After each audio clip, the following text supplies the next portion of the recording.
Znači ljudi, evo nas ovdje, već sam demonstrirao svoje super cool teleportacijske moći, ali još niste ništa vidjeli. Sad ću vam demonstrirati svoje moći super brzog trčanja.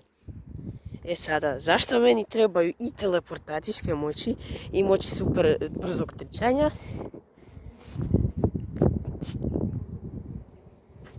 Nemam pojma. Ok, sad, jeste li spremni za najbolje? Bit će super fora. Malo zagrijavanja.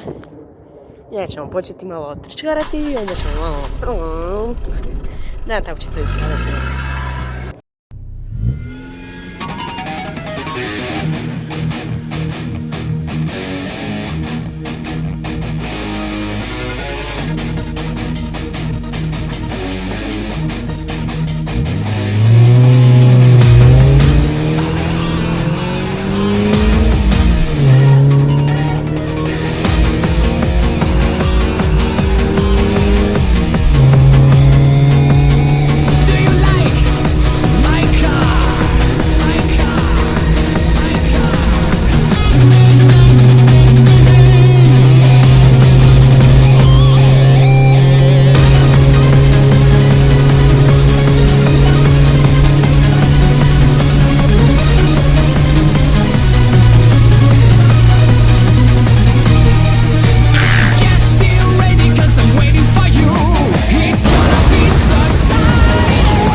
Šta?